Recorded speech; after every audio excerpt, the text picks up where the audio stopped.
Hi, this is Toby, and today I'll be talking to you about some basics in where to place your cacti in a greenhouse. And if you have a kind of a little mini greenhouse like this in your backyard, where your cacti are positioned can actually be quite important to their health. And I will just briefly talk a bit about this in this video.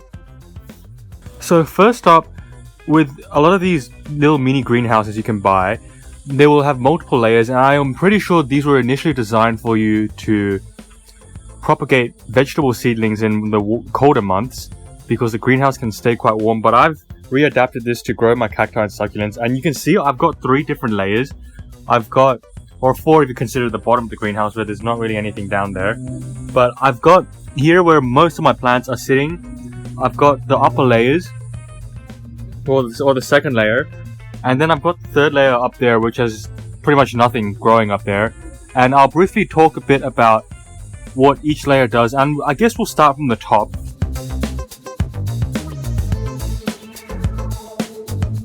So in the top layer, I don't really have anything. I kind of keep some equipment up here. There's kind of a solar fan here I've got going because it is quite bright here. But it's really hot in the top of the greenhouse, and you could place some of your more heat-tolerant plants, but I don't suggest growing anything kind of near the top. Mainly because during very wet days that are both wet and hot, you'll get a lot of water vapor, and they kind of sit near the middle and the top, and you could cause those plants to have some fungal issues. So I tend not to grow anything up here. You can see it's empty, and I just keep equipment up here. Make sure your equipment isn't going to fall through the gaps because you don't want stuff falling down onto the cacti below and damaging them. But that's kind of the top layer. There's nothing really going on there. I do have a thermometer, so you can see it does get quite hot in this greenhouse. And let's move on to the second layer.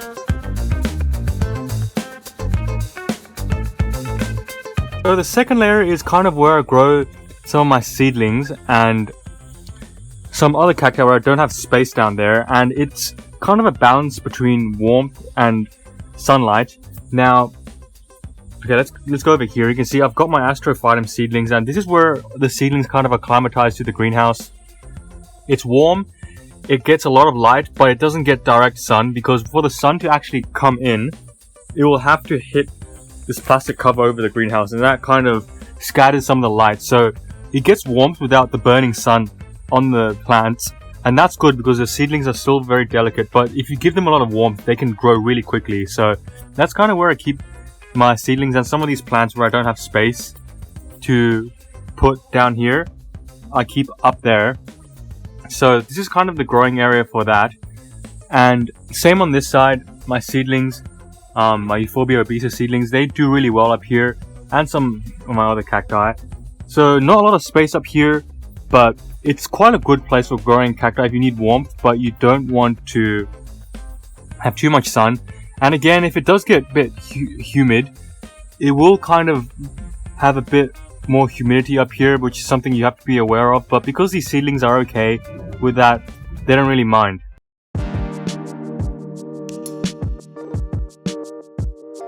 So now, I guess let's go to the main part, which is the bottom where most of my plants grow. And you might be wondering if I'm just randomly placing these plants.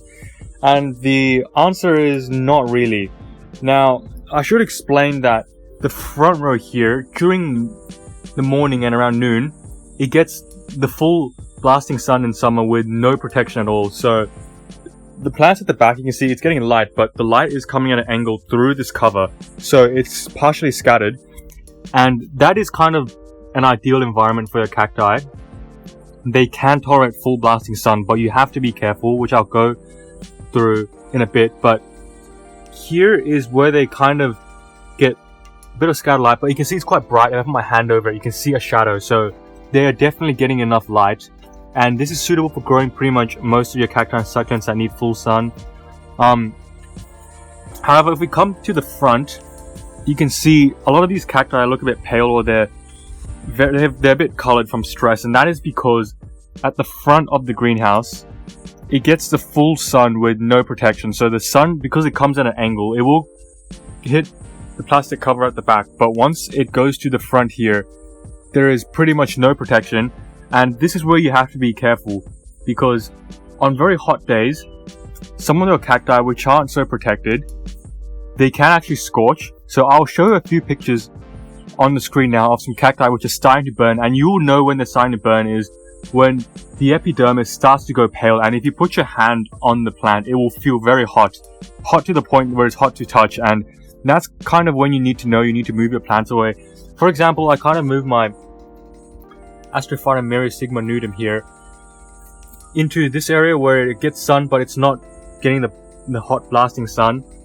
I just replaced it with my Echinocereus because it's got more protection from its spines, but you've got to be aware of that, because even though cacti can tolerate heat and sunlight, too much of it can still cause them to burn, and they need to be acclimatized correctly, and I'll show you what happens if they're not acclimatized correctly. So recently I moved this Ariocarpus retusus from the shelf, and you're wondering, oh, it's hot up here, and I moved it to a slightly maybe colder area, not really that much colder, but an area that's not that hot. How did it get burnt? Well, I moved it in the front here, even though I moved it on a cloudy day, and I thought it might be able to acclimatize in a few days. It did not, and when the sun went over it, it just burnt. So you can see the tubercles are just scorched. It's probably still alive. It's still got one tubercle that's still alive, and it's got green on the inside, so it probably won't die. But that's something you have to be aware of, because especially with slow growing cacti like that, sun damage is really hard to outgrow.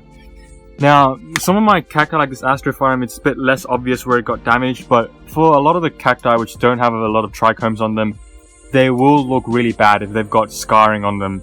So you have to be aware. Now, the same goes for if you're moving plants from a shady area into the greenhouse. They have to acclimatize, and I suggest doing that in the winter months, because the sun is not as strong in the winter, and if you move them out here into the greenhouse in winter, it'll have a full winter for it to acclimatize and get used to the conditions. Whereas if I moved stuff out here in the summer, it will be a very abrupt change in conditions, and even the toughest of plants will not be able to survive that. So you've got to be aware that even though cacti are very tolerant plants, they're drought hardy, they can tolerate a lot of sun and heat, you have to get them used to it first. And most of these plants I have here growing in the front with the full blasting sun, they are used to those conditions.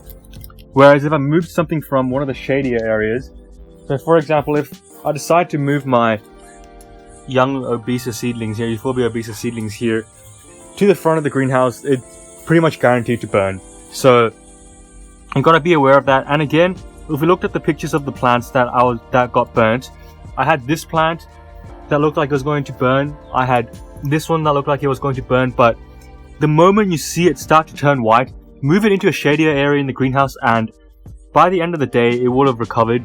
So you don't have to worry about getting marks, even if it looks really, really bad. If you catch it early, it will revert.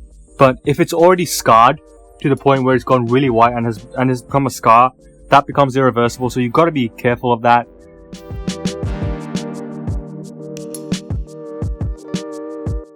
So how much sun does my plants actually get for them to grow this well?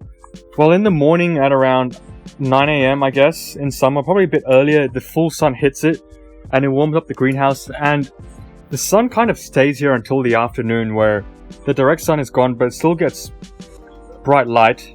So these cacti do get a good few hours, probably I would say at least 5 to 6 hours of good sun a day. So they're not stretched, they're all growing really well, very compact growth. And this is kind of what you want to be giving to your cacti and your succulents, such as these Euphorbia obesas. But I guess this video was just a brief introduction or a brief explanation on how I grow some of these cacti and what the conditions in my greenhouse are, so that I ensure my plants are healthy, and what actually happens when you change the conditions of your cacti too abruptly, because even the toughest of plants will not be able to handle that change. But anyways, I think that's enough for this video, and if you do have a few cacti in your collection, I do recommend getting one of these mini greenhouses in your backyard. It doesn't take up too much space, they're very easy to use, you can close it when it rains, and it keeps your plants dry over winter so you won't have issues. But I do suggest trying to keep your greenhouse open as much as possible because they do need good airflow. But that's enough from me. And anyways, thanks for watching this video. Please like, comment, subscribe, and if you have any questions, leave them in the comment section below and I'll answer them. But anyways, thanks for watching this video and I'll see you in the next one. Bye.